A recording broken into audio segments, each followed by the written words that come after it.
السلام عليكم ورحمة الله وبركاته. ازيكم عاملين ايه؟ يا رب دايما تكونوا بخير ان شاء الله. في الفيديو بتاع النهارده هنعمل شربات الكركديه المركز بطريقة سهلة جدا وبسيطة، والطعم في النهاية تحفة واحسن كمان من اللي بتشتروه من بره. طبيعي جدا، مفهوش اي مواد حافظة ولا منكهات طعم صناعية. يلا بينا نبتدي فيديو النهارده ونشوف الشربات الحلو ده هنعمله ازاي. بس قبل ما نبدأ ما تنسوش اللايك والشير والسبسكرايب، ويلا بينا نسمي الله ونصلي على الرسول ونشوف الشربات الحلو ده هنعمله ازاي. اول حاجة في الحلة الكبيرة دي هحط لتر من المية، يعني 4 كوبايات، واحط كمان عليهم 6 كوبايات من السكر الابيض الناعم. بلاش السكر الغامق عشان ما يغمقلناش الشربات ويغير من طعمه. هحط السكر واقلبه تقليبة بسيطة كده، وبعد كده هكون مجهزة 4 كيلو من الكركديه، ولازم يكون مغسول كويس عشان لو فيه اي شوايب او تراب، يعني لازم نشطفه كويس. وبعدين هروح على المية والسكر ب4 كيلو الكركديه المشطوف ده، وبعد كده هولع النار تحتهم وهسيبه على النار لغاية لما يغلي.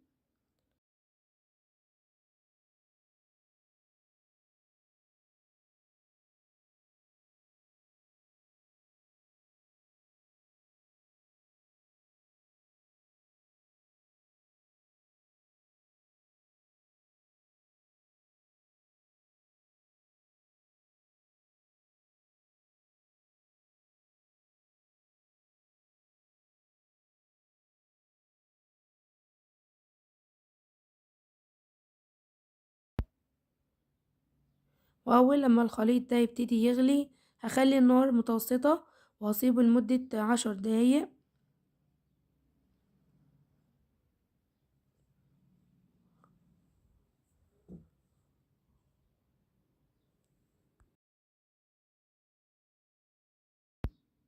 وده شكل الكركديه بتاعي بعد ال10 دقايق.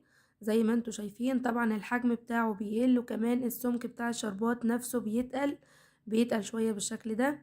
وبعد كده في الاخر هحط 4 معلقة صغيرة من ملح الليمون عشان الشربات ما يسكرش ويعمل حبيبات سكر كده، وكمان يعتبر مادة حافظة. يعني جرام واحد بس من ملح الليمون، وبسيبهم ياخدوا غلوة واحدة بس واطفي عليه النار. هصفيه بقى في المصفى عشان ينزل كل الكركديه اللي فيه. وطبعا التفل ده مش بنرميه، برجعه تاني في الحلة وبحط عليه مية واسيبه ياخد غلوة كده، ولما يبرد بنشربه كده على طول من غير طبعا تخفيف عشان هو يعتبر مخفف.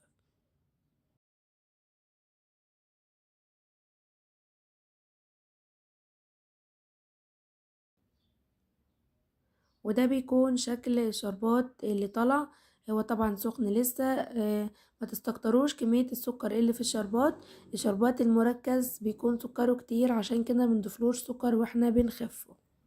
تعالوا بقى نحط الكركديه بتاعنا ده في الازايز وهو سخن كده.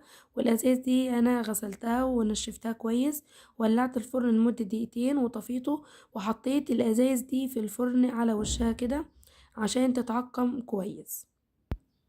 وعشان صلاحية الشربات بنحطه هو سخن كده في الازايز. كمان الازايز بتكون سخنة وبيقعد معايا لحد اخر نقطة من غير ما يجراله اي حاجة.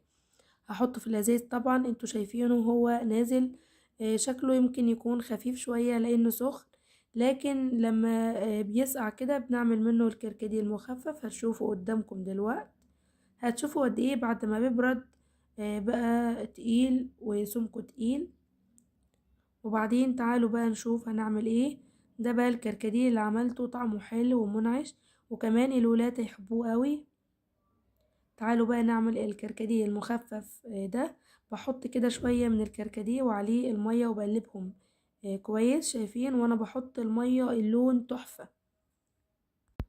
قوموا بقى اعملوا الكركديه الحلو ده، طبيعي جدا ومنعش وطعمه جميل، وكمان مفهوش اي مواد حافظة ولا منكهات طعم صناعية، كله طبيعي. فبيكون طعمه حلو جدا. وكمان ب4 كيلو كركديه عمل لنا كمية حلوة جدا من العصير المركز.